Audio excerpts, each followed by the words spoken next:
Hi, welcome to love talkies. Feel my love episode 90. సహస్రపై దేవా పెంచుకున్న పగలు అర్థం లేదని, అసలు నీ చెల్లెల విషయంలో సహస్ర తప్పే లేదని దేవాతో అంటాడు రుద్ర. ఆ మాటలకి కోపం తెచ్చుకున్న దేవా, ఇదే మాట మరొకరనుంటే చంపేసేవాణ్ణి అని ఆవేశంగా అన్నాడు. ఆ మాట విని రిషి వెంటనే, నా ఫ్రెండ్ని అంత మాట అనడానికి నీకెంత ధైర్యం అంటూ దేవా షర్ట్ పట్టుకున్నాడు. వెంటనే రుద్ర అతన్ని అడ్డుకుంటూ, రిషి నువ్వాగు, అతను వదులు, అతని కోపంలో న్యాయముంది అని అనడంతో రిషి మెల్లగా అతని షర్ట్ వదిలేశాడు. అప్పుడు రుద్ర కూల్గా చైర్లో వెనక్కి వాలి, చూడు మిస్టర్ దేవా, మీ ఆవేశంలో అర్థం లేదు. పైగా అసలు నిజమేంటో తెలుసుకోకుండా మూర్ఖంగా ప్రవర్తిస్తున్న మిమ్మల్ని చూస్తే జాలేస్తుంది అని అన్నాడు రుద్ర. అంత మూర్ఖంగా నేనేమీ ఆలోచించడం లేదు సార్. అసలు జరిగింది మీకు పూర్తిగా తెలియదనుకుంటా. సహస్ర ఓ అబ్బాయిని లవ్ చేసి పెళ్లి చేసుకోవడానికి నా చెల్లెల్ని వెంట పెట్టుకుని వెళ్ళింది. కానీ అది లవ్ చేసిన వాడు తన స్నేహితులతో కలిసి నా చెల్లెల్ని రేప్ చేసి ఊరి చివరిని చెరువు దగ్గర పడేశాడు. 2 రోజుల తర్వాత కుళ్ళిపోయిన నా చెల్లెలి మృతదేహం దొరికింది. ఆ పరిస్థితుల్లో మీ చెల్లెలే ఉంటే ఆ బాధ మీకు తెలిసేది అని గద్గదమైన గొంతుతో అన్నాడు దేవా. చూడు దేవా, నేను మనుషులకి చాలా విలువిస్తాను. అక్కడ నీ చెల్లెలైతే ఏంటి, నా చెల్లెలైతే ఏంటి, కానీ నువ్వనుకున్నట్లు నీ చెల్లెల్ని చంపినవాడు ప్రేమించింది సహస్రని కాదు, వాడు కావేరినే ప్రేమించాడు. నీ చెల్లెలు కూడా అతన్ని ప్రేమించింది అని అన్నాడు రుద్ర. కాదు, నేను ఒప్పుకోను. నా చెల్లెలు అలాంటిది కాదు. ఒకవేళ నిజంగా అది ప్రేమిస్తే నాకు చెప్పుండేది. నేను తనకి ఆ స్వేచ్ఛనిచ్చాను అని అన్నాడు దేవా. అంత ఖచ్చితంగా కాదు అని ఎలా చెప్పగలవు అని అడిగాడు రుద్ర. ఎందుకంటే కావేరి బుక్లో నేను అతని ఫోటో చూశాను. ఎవరిదని నేను తనని అడిగినప్పుడు అతను సహస్ర బాయ్ ఫ్రెండ్ అని కావేరినే చెప్పింది. వాడే కావేరిని చంపాడు అని అన్నాడు దేవా. ఓకే, అలానే అనుకుందాం. కానీ సహస్ర బాయ్ ఫ్రెండ్ ఫోటో నీ చెల్లెల బుక్లో ఎందుకుంటుంది అని అడిగాడు రుద్ర. సహస్ర వాళ్ళమ్మ తిడుతుందని నా చెల్లెల బుక్లో పెట్టింది అని చెప్పాడు దేవా. ఆ మాటకి చిన్నగా నవ్వి, ఇక్కడ నువ్వు నీ చెల్లెల్ని ఇంత గుడ్డిగా నమ్మడంలో తప్పులేదు. మన వాళ్ళ మీద మనకి ఆ మాత్రం నమ్మకం ఉంటుంది. కానీ అక్కడ నిజానికి జరిగింది వేరు. కావేరీనే ఆ అబ్బాయిని లవ్ చేసింది అని గట్టిగా చెప్పాడు రుద్ర. ఆ విషయం మీరెలా చెప్పగలరు అని అడిగాడు దేవా. నేను మాత్రమే చెప్పగలను. ఎందుకంటే నేను కూడా సహస్ర కావేరి చదివిన అదే కాలేజీలో చదివాను. నీ చెల్లెలు అతనితో కలిసి తిరగడం గురించి కాలేజీలో ఉన్న అందరికీ తెలుసు. ఇన్ఫ్యాక్ట్ నువ్వు సహస్రకి ప్రపోజ్ చేశావని కూడా నాకు తెలుసు. నేను చెప్పింది నిజమేనా అని అడిగాడు రుద్ర. అవును అన్నట్లు తల ఊపాడు దేవా. బట్ తను నిన్ను రిజెక్ట్ చేసింది, అదెందుకో తెలుసా అని అడిగాడు రుద్ర. తను బాగా చదువుకున్న అమ్మాయి, పైగా నా దగ్గర అప్పట్లో డబ్బు కూడా లేదు, అందుకే నన్ను కాదంది అని ఉక్రోషంగా అన్నాడు దేవా. కాదు, అసలు కారణం ఏమిటంటే తనకి కావేరి ఎలాగో నువ్వు కూడా అలాగనే. నిన్ను కూడా ఓ ఫ్రెండ్లాగే ఫీల్ అయింది తప్ప ఆమె ఎప్పుడూ నిన్ను వేరే దృష్టితో చూడలేదు. అందుకే నువ్వు ప్రపోజ్ చేస్తే నిన్ను రిజెక్ట్ చేసింది అని చెప్పాడు రుద్ర. మీరు చెప్పేదంతా అబద్ధం. ఆ సహస్ర తన సరదాల కోసం నా చెల్లెల్ని వాడుకుంది, ఇదే నిజం అని అన్నాడు దేవా. నేను చెప్పింది నిజమో అబద్ధమో అని నిన్ను ఒప్పించడానికి మీ చెల్లెలు బ్రతికలేదు. సహస్ర ఇప్పుడు బ్రతికుందో లేదో కూడా తెలీదు అని అన్నాడు రుద్ర. ఆ మాట వినగానే దేవా నుదురు చిట్లిస్తూ, ఏంటి, సహస్ర బ్రతికుందో లేదో తెలీదా, మళ్ళీ ఇదో కొత్త నాటకమా అని అన్నాడు. నో దేవా, నువ్వు ఇలా మాట్లాడకు. నీకు మళ్ళీ మళ్ళీ చెబుతున్నాను, తన గురించి నెగిటివ్గా మాట్లాడడం ఇక్కడితో ఆపేసాయి. నాకు చాలా కోపం వస్తుంది. ఇప్పటి వరకు నీకు కూల్గానే సమాధానం చెప్పాను, బట్ ఇక చెప్పాల్సిన అవసరం కూడా లేదు. నీ చెల్లెలు చావుకి సహస్ర కారణం కాదు. అలానే నీ చెల్లెలు ఎవరి వల్ల అయితే చనిపోయిందో వాడే నీ చెల్లెలు ఇష్టపడిన వ్యక్తి. కావేరి ఆమె ఇష్ట ప్రకారమే వచ్చి సహస్ర హెల్ప్తో అతన్ని పెళ్లి చేసుకుంది, ఇది క్లియర్. ఆ తర్వాత వాడు ఆ అమ్మాయిని మోసం చేసి తన ఫ్రెండ్స్తో కలిసి రేప్ చేశాడు. అందుకే నీ చెల్లి చచ్చిపోయింది. ఈ మొత్తం సంఘటనలో సహస్ర ఇన్వాల్వ్మెంట్ ఏమాత్రమూ లేదు. నీ చెల్లెలు ఆ వ్యక్తిని లవ్ చేస్తున్నప్పుడు సహస్ర అడ్డుకోవడానికి ట్రై చేస్తే నీ చెల్లెలు చస్తానని బెదిరించి ఆ విషయం నీకు చెప్పడానికి కూడా వీల్లేదని తన దగ్గర మాట తీసుకుంది. ఇదే జరిగిన నిజం. ఇక నువ్వు నమ్మినా నమ్మకపోయినా అది నీ ఇష్టం. అండ్ వన్ మోర్ థింగ్, సహస్ర ఇప్పుడు కనిపించకుండా పోయింది. ఇందులో నీ ఇన్వాల్వ్మెంట్ ఏమీ లేదని నేను ఇప్పటికీ నమ్ముతున్నాను. ఒకవేళ నా నమ్మకం అబద్ధమై సహస్ర మిస్ అవ్వడానికి నువ్వు కూడా ఒక కారణమని తెలిస్తే మాత్రం ప్రాణం పోసిన చేతులతోనే నిన్ను నీ భార్యని చంపేస్తాను. ఇక నువ్వు వెళ్ళొచ్చు అని చాలా కూల్గా వార్నింగ్ ఇచ్చాడు రుద్ర. ఆ మాటతో సీరియస్గా రుద్ర వైపు చూసి అక్కడి నుంచి వెళ్ళిపోయాడు దేవా. వెళుతున్న అతన్ని చూసిన రిషి, ఏంట్రా ఇదంతా, అసలేం జరుగుతుంది అని అయోమయంగా అన్నాడు. ఆ మాటతో, అదంతా గతంలే రిషి, ఈ రోజుతో అతనికి కూడా క్లియర్ అయిపోతుందిలే అని అన్నాడు రుద్ర. ఓ ఓకే, కానీ మరి అతనికి సహస్రం మీద పగ ఉందని అంటున్నావు కదా, అలాంటప్పుడు అతనే సహస్రాన్ని కిడ్నాప్ చేసి ఉండొచ్చు కదా, మరి అతను చేయలేదని నువ్వెలా నమ్ముతున్నావు అని అడిగాడు ఋషి. ఆల్రెడీ వాడి మీద ఇన్వెస్టిగేషన్ కూడా అయిపోయిందిలే. ఇన్ఫ్యాక్ట్ అతను బెంగళూరులో అడుగుపెట్టినప్పటి నుంచే నా మనుషులు అతన్ని ఫాలో అవుతూనే ఉన్నారు. అండ్ సహస్ర కనిపించకుండా పోయిన రోజే ఇతనికి మరో ఆవిడతో పెళ్ళయింది. ఆ తర్వాత ఇతని వైఫ్కి ఏదో జబ్బు చేయడం కారణంగా హాస్పిటల్లో అడ్మిట్ అయింది. ఇతను ఆ 15 డేస్ నుంచి ఆ హాస్పిటల్లోనే ఉన్నాడు. ఇతని మూమెంట్స్ కూడా ఏవీ అనుమానించే విధంగా లేవు. అందుకే అతను చేయలేదని గట్టిగా నమ్ముతున్నాను అని అన్నాడు రుద్ర. అయితే మరెవరు చేశారంటావు అని అనుమానంగా అడిగాడు ఋషి. అదే తెలియడం లేదు ఆలోచిస్తూ అన్నాడు రుద్ర. అంటే ఒకవేళ ఆ రౌడీలు చెప్పినట్లు సహస్ర నిజంగానే చనిపోయి ఉంటుందా అని అన్నాడు ఋషి. నో ఋషి, తనకేం కాదు, సహస్రకి ఖచ్చితంగా ఏం కాదు అని కాన్ఫిడెంట్గా అన్నాడు రుద్ర. ఆ మాట విని ఏంటో విడిపించి నమ్మకం. అక్కడ ఆ అమ్మాయి కనిపించకుండా పోయి 10 రోజులు గడిచిపోయాయి. అయినా వీడు మాత్రం ఇంకా తను బ్రతికే ఉందని నమ్ముతున్నాడు. నిజంగానే తను చనిపోయి ఉంటే ఆ నిజం యాక్సెప్ట్ చేయలేక ఎంత ఇబ్బంది పడతాడో ఏమో అని తనలో తానే అనుకున్నాడు ఋషి. ఇక ఆ మరుసటి రోజు నుంచి విశిష్టని ఆఫీస్కి తీసుకువెళ్ళడం మొదలుపెట్టాడు రుద్ర. ఆఫీస్, అక్కడ రుద్రకి ఉన్న respect and Rudra behaviour, working style అన్నిటికీ ఇంప్రెస్ అయింది విశిష్ట. సో రుద్ర మీద రెస్పెక్ట్ పెంచుకుంటూ అక్కడ వాళ్లతో త్వరగానే మింగిలైపోయింది విశిష్ట. రుద్ర కూడా ఆమెను ఒక ఫ్రెండ్లా ట్రీట్ చేస్తున్నాడు. తనకి అన్ని విషయాలు అర్థమయ్యేలా క్లియర్గా ఎక్స్ప్లెయిన్ చేస్తున్నాడు. రోజులు గడిచిపోతున్నాయి. అనుకున్నట్లే పురుషోత్తం దశదిన కర్మలు చాలా ఘనంగా పూర్తయ్యాయి. 3వ రోజు ఫ్యామిలీ మెంబర్స్తో పాటు కంపెనీ బోర్డు మెంబర్స్ కూడా ఆ హాల్లోనే సమావేశమయ్యారు. రుద్రతేజ కంపెనీస్కి చెందిన ఫ్యామిలీ లాయర్ కూడా అక్కడికి వచ్చాడు.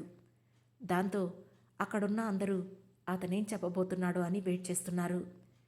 పైనే నుంచొని అందరినీ గమనిస్తున్నాడు రుద్ర. అది గమనించి, రుద్ర ఏంటి అక్కడున్నావు, కిందికిరా అని పిలిచింది శశికళ. పర్వాలేదత్తా, మీరందరూ ఉన్నారు కదా, కానివ్వండి, నేను ఇక్కడి నుంచే వింటాను అని అన్నాడు రుద్ర. అదేంటి రుద్ర, నువ్విక్కడ లేకుండా ఎలా? నువ్వు ఇంటి వారసుడివి, అలాగే ఈ ఆస్తుల మొత్తం మీద ఎక్కువ శాతం హక్కు నీకే ఉంది. నువ్వు కూడా ఇక్కడే ఉండాలి, కిందికి రా రుద్ర అని చనువుగా పిలిచాడు లాయర్. ఇక ఆ మాటతో తప్పదన్నట్లు వచ్చి తల్లి పక్కనే కూర్చున్నాడు రుద్ర. ఆ తర్వాత లాయర్ బ్రీఫ్ కేస్ ఓపెన్ చేసి అందులో ఉన్న వీలునామాను బయటికి తీశాడు. అది చూసి వసుంధర, శశికళ ఫుల్ ఎగ్జైట్ అవుతున్నారు. కానీ వాటితో తనకేం సంబంధం లేనట్లు రుద్రనే ఆరాధనగా చూస్తూ ఉంది విశిష్ట. ఇంతలో వీలునామా చదవటం మొదలుపెట్టాడు లాయర్. అదంతా అతను చదవడం మొదలుపెట్టగానే ఒక్కొక్కరి ముఖాలు మారిపోతున్నాయి. ముఖ్యంగా వసుంధర కళ్ళు కోపంతో ఎరుపెక్కాయి. ఇక శశికళకు మాత్రం ఒక పక్క ఆనందంగా ఉన్నా మరో పక్క కాస్త అసహనంగా కూడా ఉంది. ఇప్పటి వరకు ఏ సంబంధం లేదు అని అనుకున్న విశిష్ట కూడా ఆ వీలునామాలో విషయాలు చెవిన పడుతుంటే ఆమె కళ్ళు నక్షత్రాల్లా మెరిసిపోతున్నాయి. టోటల్గా వీలునామా సారాంశం ఏంటంటే, పురుషోత్తంకి చెందిన స్థిర చరాస్తుల్లో 75% రుద్ర పేరు మీదనే ఉన్నాయి. 25% మాత్రమే శశికళ కూతురైన విశిష్ట పేరు మీద ఉన్నాయి.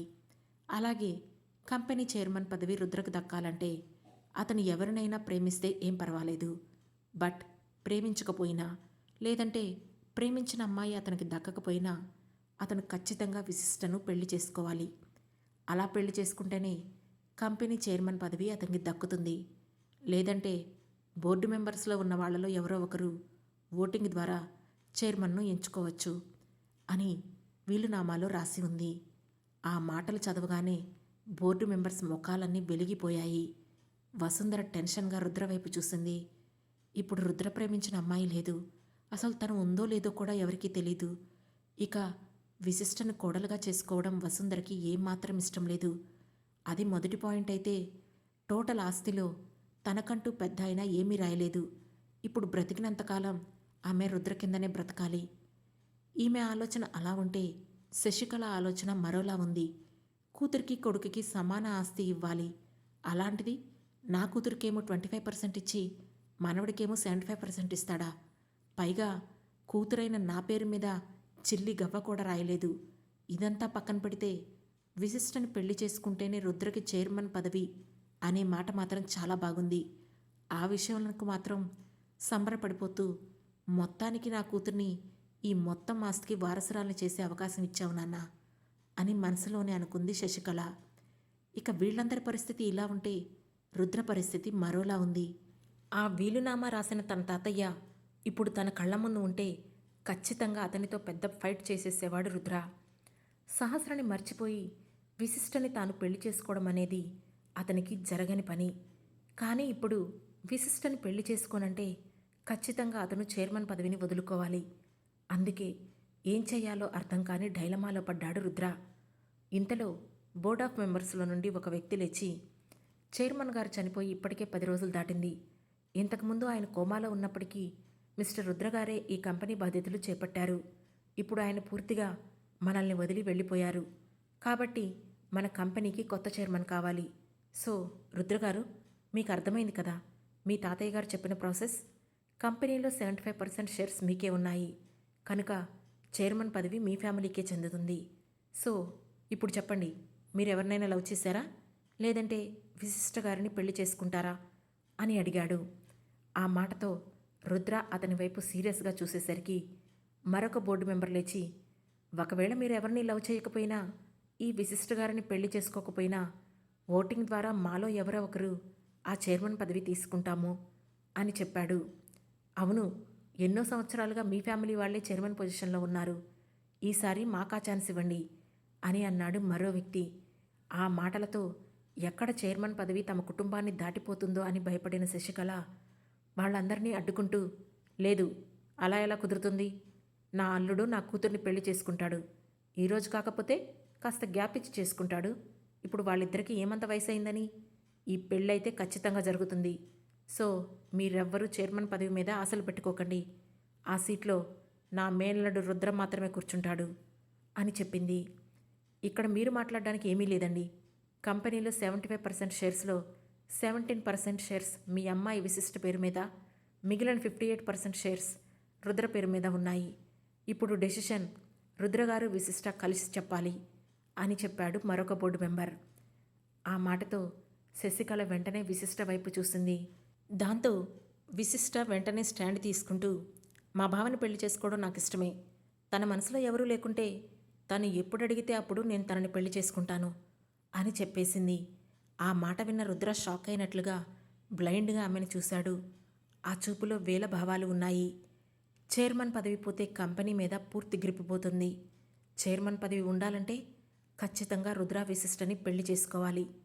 అది గ్రహించిన వసుంధర కూడా, నా కొడుకు తరపు నుంచి నేను మాటిస్తున్నాను, వాళ్ళిద్దరికీ త్వరలోనే పెళ్లి చేస్తాం. ముందైతే నా కొడుకే చైర్మన్ బాధ్యతలు తీసుకోవాలి అని అంది. అలా ఏం కుదరదు. చావు జరిగిన ఇంట్లో సంవత్సరంలోపే పెళ్లి జరిగితే అందరికీ మంచిది. ముందైతే రుద్రగారికి విశిష్ట గారికి పెళ్లి ఏర్పాట్లు చేయండి. పెళ్లి కాగానే పట్టాభిషేకం చేద్దాం అని అన్నాడు మరొక బోర్డు మెంబర్. ఆ మాటతో షాక్ అయి చూశాడు రుద్ర. ఇక ఇదే ఫైనల్ అని రుద్ర అభిప్రాయంతో సంబంధం లేకుండానే అక్కడున్న అందరూ ఫిక్స్ చేశారు. అంతా ఫైనల్ అవ్వడంతో ఎవరి దారిన వాళ్ళు వెళ్ళిపోయారు. రుద్ర కోపంగా తన రూంలోకి వెళ్ళి రాబోయే ఉపద్రవాన్ని ఎలా ఎదుర్కోవాలా అని ఆలోచిస్తున్నాడు. 4 సంవత్సరాల తర్వాత బెడ్రూమ్లో పడుకున్న విశిష్ట మొబైల్ అదే పనిగా రింగ్ అవుతోంది. దాంతో కాల్ లిఫ్ట్ చేసిన విశిష్ట, హలో మమ్మీ, గుడ్ మార్నింగ్ అని నిద్రమత్తుతో చెప్పింది. ఆ మాటతో, గుడ్ మార్నింగ్ బంగారం, ఈరోజు కదా నువ్వు మీ బావ ఇటలీ వెళ్ళేది అని అడిగింది శశికళ. అవును మమ్మీ, ఈవినింగ్ 4 o'clock ఫ్లైట్కే అని చెప్పింది విశిష్ట. సరే, మరి లగేజ్ అంతా ప్యాక్ చేసావా అని అడిగింది శశికళ. యా మమ్మీ, అంతా ప్యాక్ చేసేశాను. లేచి ఫ్రెష్ అయ్యి రెడీ అవుతాను అని అంది విశిష్ట. రుద్రెక్కడికి వెళ్ళాడు అని అడిగింది శశికళ. బావ ఉదయాన్నే ఆఫీసులో ఏదో పనుందని చెప్పి అక్కడికి వెళ్ళిపోయాడు మమ్మీ. డైరెక్ట్గా అటునుంచి అటే ఎయిర్పోర్ట్కి వస్తానని చెప్పాడు. నేను లగేజ్ తీసుకొని వెళ్ళిపోతాను అని చెప్పింది విశిష్ట. సరే, ఇద్దరూ జాగ్రత్తగా వెళ్ళి వచ్చేటప్పుడు వీలుంటే ఫీనిక్స్ వచ్చేళ్ళండి అని చెప్పింది శశికళ. ఓకే మమ్మీ, తప్పకుండా వస్తాం అని ఫోన్ కట్ చేసిన విశిష్ట లేచి రెడీ అయ్యి ఒకసారి ఇద్దరి లగేజ్ సరిగా ఉందో లేదో చెక్ చేసుకొని కిందికి వచ్చింది. ఆమెను చూస్తూనే, ఏంటి విషి, ఇంత లేటుగా లేచేది? ఆల్మోస్ట్ లంచ్ టైం కూడా అవుతుంది. ఇలా టిఫిన్ స్కిప్ చేస్తే నీ ఆరోగ్యం పాడవుతుంది కదా అని ప్రేమగా అంది వసుంధర.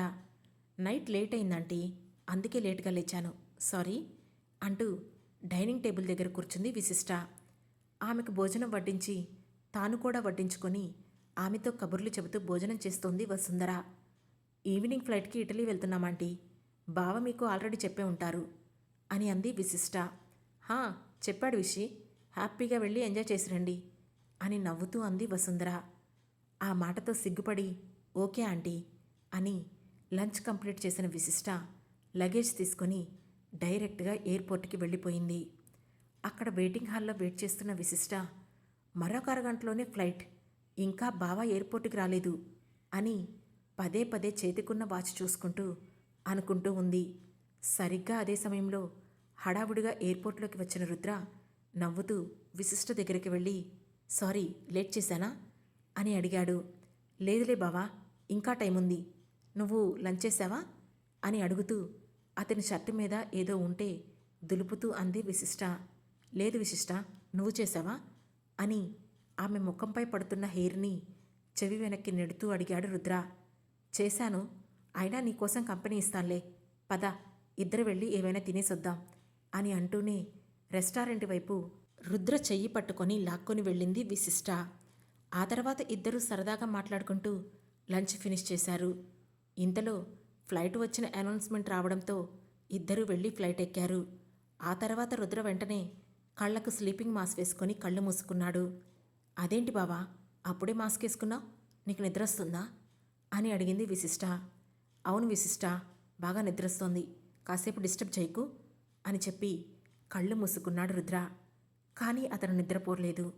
దానికి కారణం 4 సంవత్సరాల క్రితం తాను సహస్ర ఇలాగే ఫ్లైట్లో ఇటలీ వెళ్ళిన జ్ఞాపకాలు అతని కళ్ళ ముందుకొచ్చాయి.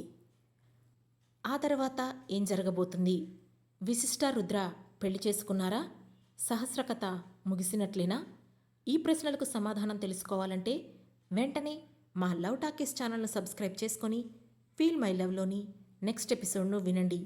మా ఈ కథ మీకు నచ్చినట్లయితే లైక్ చేసి, షేర్ చేసి, కామెంట్ చేసి, హై పాయింట్స్ కూడా ఇచ్చి మమ్మల్ని సపోర్ట్ చేయండి. Thank you.